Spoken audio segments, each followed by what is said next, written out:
I think actually what I'm suggesting, a very high percentage of people should do something like that. So I think it's a policy that will get a good result and is likely to stick. I recognize the logic of the fact S&P algorithm is very hard to beat. It's all but impossible for most people. In 2013, Warren Buffett's letter to shareholders revealed something interesting and personal. It even shocked a majority of investment managers and retirement planners. The investing legend wrote that the trustee of his wife's inheritance had been instructed to put 90% of her money in a very low-fee stock index. He recommended short-term government bonds for investing the remaining 10%. This is the classic 90-10 bond equity portfolio suggested by Warren Buffett, and the 90% equity component goes to index funds. So you must be thinking about why this legendary investor is so convinced about a low-cost index fund. Well, in this video, we're going to talk about 4 things. Number 1, why Buffett thinks S&P 500 index funds are a great choice for the majority of investors. Number 2, how can one practically implement his advice? Number 3, the best S&P 500 index funds. And number 4, the concept of dollar cost investing. Starting with reason number 1, you don't need any special skills. Anybody can do it. This time-tested investing thumb rule doesn't require any specialized knowledge or skill in portfolio management. You just need to invest in any low-cost S&P 500 index fund of your choice and hold as long as you can. If we look at the number, since its inception in 1957, the S&P 500 has generated an average annual return of about 10%.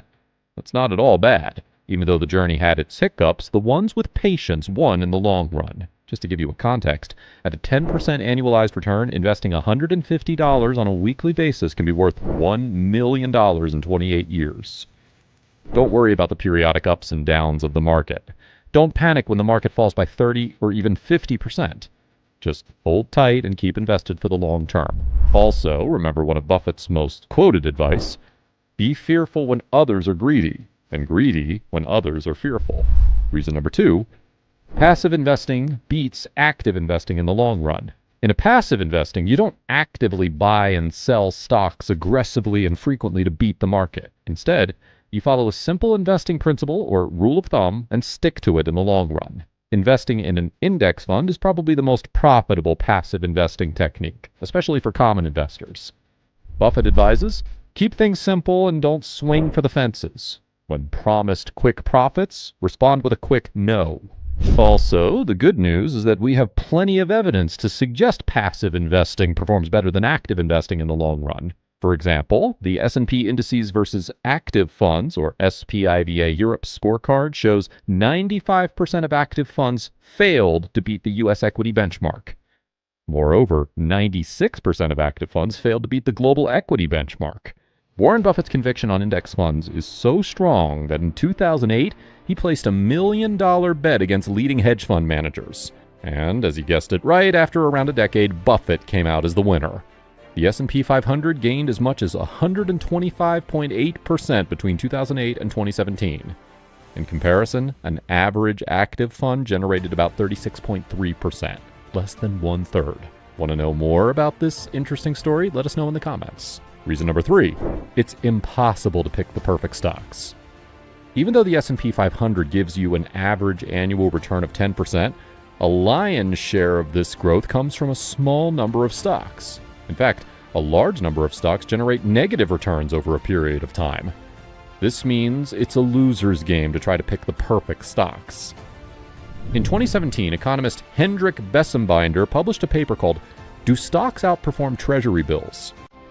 The study reveals that only the best performing 4% of listed stocks explain the net gain for the entire U.S. stock market since 1926. For the other stocks, they just collectively match the return of Treasury bills. What this essentially means for you is investing in a broad-based index increases your chance of creating wealth in the stock market.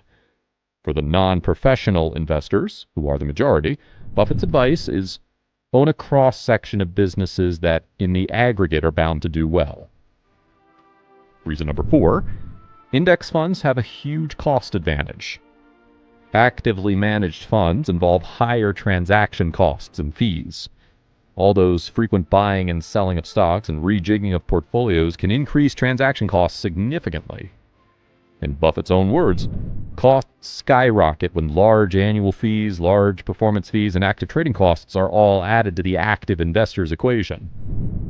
He also added, investors, on average and over time, will do better with a low-cost index fund than with a group of funds. Again, we have no dearth of data to support these claims. The Standard & Poor's mid-year 2022 report says, adjusting for fees, in 5 years, about 84% of large-cap actively managed fund managers underperform the benchmark. And after 10 years, 90% of them underperform. Reason number 5, you can avoid a lot of investing mistakes by sticking to index funds. In his 2014 letter to shareholders, Warren Buffett writes, active trading attempts to quote-unquote time market movements, inadequate diversification, the payment of high and unnecessary fees to managers and advisors, and the use of borrowed money can destroy the decent returns that a lifelong owner of equities would otherwise enjoy. What this investment legend essentially means is that active trading can lead to a number of investing mistakes and pitfalls. A lot of potential wealth is lost in a bid to time the market movements, or because of frequent buying and selling of stocks. On the contrary, investing in an index fund is pretty straightforward. It reduces your market activities and the chances of errors. The short answer is that you can simply invest in an S&P 500 index fund. For this, Warren Buffett has often suggested the Vanguard Index Fund. In addition to the Vanguard 500 Index Fund Admiral shares, ticker symbol VFIAX, 2 leading S&P 500 index funds are Fidelity 500 Index Fund, or FXAIX, and Schwab S&P 500 Index Fund, or SWPPX. But note that I'm not a financial advisor and I'm not recommending any of these funds. Please do your own due diligence. Now, remember that all these funds track the same underlying assets, which are the components of the S&P 500. So, an important evaluation criterion is the cost ratio of the fund. The cost ratio, also called the expense ratio, shows the percentage of a fund's assets spent on operating and administration expenses. So, let's look at the cost ratio of these leading S&P 500 index funds. At the time of recording, the Vanguard 500 Index Fund Admiral shares has a cost ratio of 0.04%. and it has provided a 10-year annualized return of 12.82%, whereas the Fidelity 500 Index Fund has a cost ratio of 0.015% and has provided a 10-year annualized return of 12.85%. Lastly, the Schwab S&P 500 Index Fund has a cost ratio of 0.02%, and it has generated a 10-year annualized return of 12.80%. When comparing funds that track the same index or have similar strategies, as a general rule of thumb, a lower expense ratio can be a crucial factor to consider. Over time, even small differences in fees can have a significant impact on your returns. Now, what if you don't have access to the S&P 500? Well, in that case, you can simply invest in a broad index fund having a good number of stocks. For example, you can consider the MSCI World ETF, which includes stocks from 23 developed countries. The concept of dollar cost averaging will help you automate your investments in index funds. Dollar cost averaging simply means you need to invest the same amount of money in the same security at a fixed interval. For example, you can simply invest $100 every week or $500 every month in an index ETF, no matter whether the market is up or down. This will optimize your cost of investment. Also, you will be able to steer clear of the temptation to time the market. Going by Buffett's advice, if you follow dollar cost averaging on an index fund, you are likely to do much better than a majority of active investors. And it has been proven time and again. And that's our financial deep dive for today. Remember, every penny counts, and so does your feedback. So drop your thoughts down below, and we'll see you in the next video. Bye for now. This is gonna blow your mind. Subscribing could change the way you watch YouTube forever. Seriously, don't miss out. One click makes all the difference. Subscribing and smashing that like button isn't just for show. It tells YouTube you actually want to see more of my videos. If you skip it, you might never see my content again.